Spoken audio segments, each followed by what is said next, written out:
안녕하십니까. 네, 고1 여름방학 설명회 설명을 맡은 저는 수학 선생님이고요. 이름은 김수엽 선생입니다. 저희 일부에서 들으셨겠지만 저희 이왕년 선생님이 이제 전반적인 사항을 얘기해 주셨고요. 이번 시간에는 고1 여름방학 프로그램 정규반이 되겠죠. 저희 수학 공부혁명 프로젝트에서 정규반 같은 경우는 어떻게 진행이 된다라는 내용을 간략하게 말씀을 드릴 거고 중요한 사항에 대해서만 몇 가지만 짚어서 설명을 드리겠습니다. 참고로 저희 모든 수업은 저희 이왕년 선생님이 계시고요. 이지호 선생님 그리고 저 김수엽 세 명이 같이 팀을 이뤄서 필요한 그 레벨이라든가 전반적인 내용에 따라서 분반이 돼서 같이 다 수업에 참여하기 때문에 오해 없으셨으면 좋겠고요.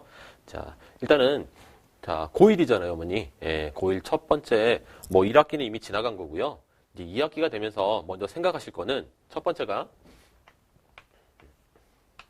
이제 문이과라는 계열을 생각하실 때예요.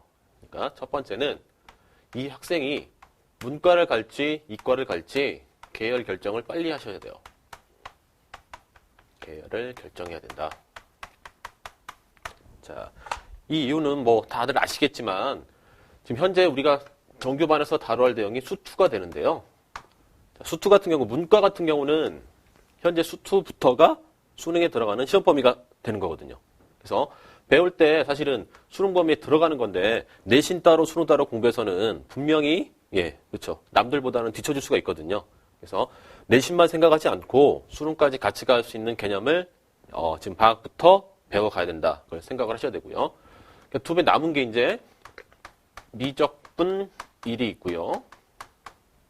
거기에 확통까지 확률 같은 게죠. 3개가 추가가 되면 문과 같은 경우는 수능 범위가 끝나는 거예요. 자, 이렇게 진행이 되고요. 이제 남은 게 이과죠.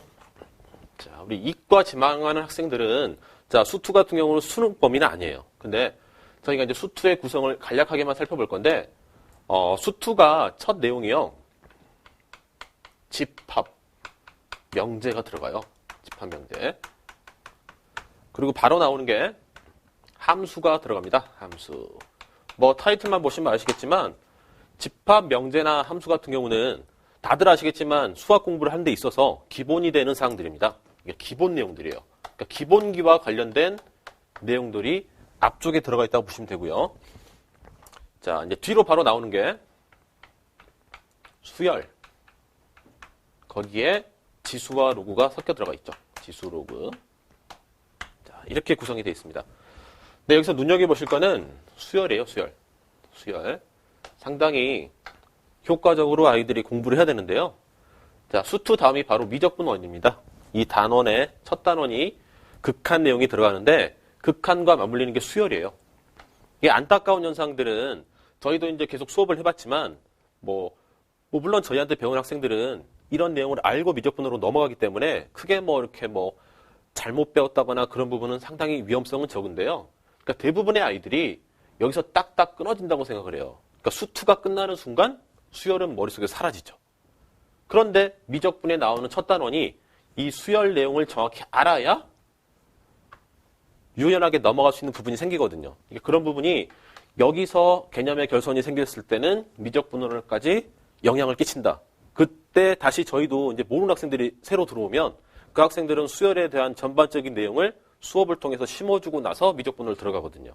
그러니까 이런 과정이 없도록 수열 쪽은 상당히 비중 있게 공부를 하셔야 되고요. 자, 이제 지수로그 같은 경우는 마찬가지. 여기서 요구하는 수투에서 나오는 지수로그는 기본적인 계산이에요. 예. 네. 이제 이거 문과 같은 경우는 지수로그를 이 정도까지만 공부를 하시면 되겠고, 이과 같은 경우는 그렇죠. 지수로그가 뒤에 나오는 미적분 2라는 단원이 있죠. 미적분 2. 거기에서 나오는 지수로그 함수를 배우게 되는데 그때 다시 한번 얘가 출제가 됩니다. 그리고 이과 같은 경우는 수투는 수능 범위가 아니라 그랬죠. 시작이 미적분 2라고 보시면 되거든요. 근데 얘를 넘어갈 때도 마찬가지 미적분 1과 연계가 됩니다. 근데 마찬가지죠. 수열은 수능 범위에 안 들어가 있지만 얘를 하려면 수열 내용을 같이 잘 알아야 넘어가고 넘어가진다. 이게 무슨 얘기냐면 단원 간의 연계성이 단순하게 수학은 책의 구성만 바꿨다고 보시면 안 되고요. 넘어가는 과정 자체가 연계될 확률이 높다고 보시면 되거든요. 그러니까 이런 부분을 유념 있게 아이들도 알면서 가는 게 수능을 대비하는 올바른 방법이다. 그렇게 기억을 하셨으면 좋겠습니다. 그래서 그 커리큘럼 자체가 전혀 틀려지거든요. 그러니까 문과는 정확히 설명을 드렸고요. 이과는 이제 나머지 있는 게 미적분 2와 그렇죠? 뭐 확률과 통계 공통 범위고요. 거기에 붙여서 기하 벡터, 그렇죠? 기백 단원. 총 3개가 수능 범위가 되는데 뭐 아직까지는 조금 멀게 느껴질 거예요. 그렇죠? 근데 저희는 그렇죠. 수투에도 문과든 이과든 중요한 챕터가 있고 기본기를 익혀야 된다. 이렇게 보시면 되겠습니다. 그래서 계열 결정을 빨리 하시는 게 앞으로 아이들의 커리큘럼을 정확히 알려주기에 저희도 유리하다. 그렇게 기억하시면 되겠고요. 자, 두 번째는 자 일단 지울까요? 자, 아니 두 번째가 되겠죠? 자, 앞서 설명을 일단 대충 드렸어요. 그런데 수원이란 단원 앞에 1학기 때 배웠던 거랑 자, 수위가 되겠죠? 수투 같은 경우는 크게 차이점이 있습니다. 그러니까 수원 같은 경우는 자, 곱씹어 보시면 일단은 주로 나오는 게 방정식과 부등식이 보였을 거고요. 이거 방부등식. 자, 거기에 맞물리는 게 뒤에 나오죠. 도형의 방정식이죠. 도형. 크게 나눴을 때는 이렇게 구성이 되어 있는 걸 보실 수 있는데 마찬가지 연계는 돼요. 방부등식 같은 경우도 연계는 되고요. 근데 중학교 때부터 계속해서 올라왔던 내용이고 수원 같은 경우는 직접적으로 들어가 있지는 않잖아요. 그런데 방부등식이 안 나오진 않잖아요. 그렇죠? 그런데 유념하실 점은 수투랑은 확연하게 구분되는 건 이거예요. 방부등식이나 도형 같은 경우는 문제가 그렇죠. 수능 문제라도 적용될 수 있는 확률은 높아요. 그런데 언제 나오냐면 그냥 모든 문제를 풀었을 때 마무리 연산 자격이 있죠. 연산 부분. 이 마무리 연산을 해결하는 데 있어서의 기본적인 내용들은 나올 수가 있습니다.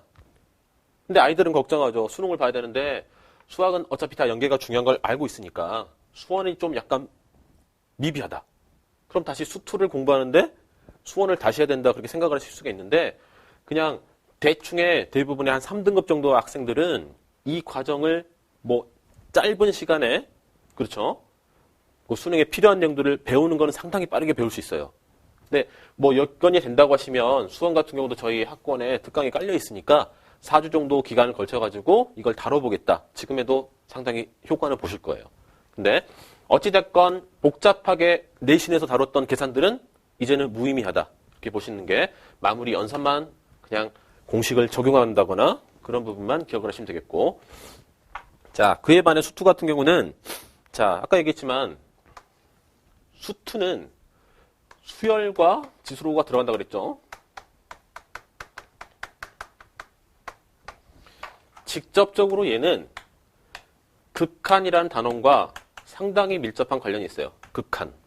그러니까 극한을 잘하려면 수열부터 잘해야 되는 거고 자, 지수로 같은 경우로 이제 미적분2 같은 경우는 미분을 배우게 돼 있죠.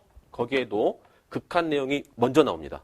그러니까 극한을 넘어가려면 수투에서는 자, 직접적으로 문과든 이과든 정확한 수능 개념이 필요하다. 자, 이런 부분을 꼭 유념해서 보시면 되겠고요. 자, 이제 마지막으로 세 번째 가장 중요한 것 같은데요. 자, 아직까지는 고1이고 저학년이다 보니까 저희가 지금 시기에 무조건 학습적인 틀을 잡고 공부해야 된다. 학습적인 틀을 강조하겠죠. 자, 학습적인 틀입니다. 뭐 흔히 말하는 학습법에 관련된 내용이 되겠고요. 틀을 잡는다. 저희 학원에서 일단 다 시행을 할 거고요. 첫 번째가 대부분 아시겠지만 오답 노트입니다. 오답 노트. 저희 W에서는 계속 오답 노트를 시행을 해왔고 저희만의 노하우가 담긴 오답 노트를 아이들한테 소개를 해줄 거고요. 거기에 시행에 맞춰서 저희가 다 검사를 할 겁니다. 이렇게 진행이 될 거고요. 거기에 붙여서 오답 노트는 다들 대충 익혀져 있는데요. 저희는 개념 노트까지. 자, 개념 노트는 뭐 간단하게 소개를 드리면 수학적인 개념을 배울 때는 개념 노트에 따로 작성한 게 좋아요. 왜냐하면 저희 대부분의 학생들은 개념을 배울 때 책에 있는 내용과 선생님이 하는 내용을 비교하다가 선생님이 했던 말이 거기에 있다 그러면 받아쓰질 않죠. 그리고 나서 이 책이 끝나요. 그럼 다시 그 책을 펴보질 않거든요. 근데 그렇게 해서 공부하면 계속 누수가 생기고요. 개념 노트, 그러니까 수투에 관한 모든 개념들은 이 개념 노트 안에 들어가 있어야 돼요. 뭐 물론 시간이 짧기 때문에 정확하게 뭐 이렇게 어떻게 작성한다 방법까지는 저희가 알려드릴 수는 없을 것 같고요. 뭐 학원에 내원하시면은 저희가 개념 노트 작성에 대해서도 자세하게 알려드릴게요. 그리고 이 학습적인 틀이라는 거는 사실은 마찬가지인데 모든 학생들이 똑같은 틀에 맞춰져 있지는 않거든요. 그 학생들은 개별적인 성향들이 있어요. 그 성향에 맞춰가지고 저희가 학습적인 틀을 잡아주기 시작할 거고, 그 학생들한테 필요한 거는 저희는 사실 이렇게 보거든요. 학생에 대한 관심이라고 보고, 그 학생한테 여러 가지 대화를 해보면서 그 학생들한테 맞는 학습에 대해서도 개별적인 상담을 통해서 진행을 할 예정입니다. 뭐 어찌됐건 저희가 뭐 지금 말씀드린 부분들은 전부 다 저희가 방학 동안에 일단은 시행을 할 거고요. 뭐 궁금한 사항이나 더 계시면은 뭐 학원에 방문하셔가지고 저희한테 꼭 문의를 해주셨으면 감사하겠습니다. 수고하셨습니다.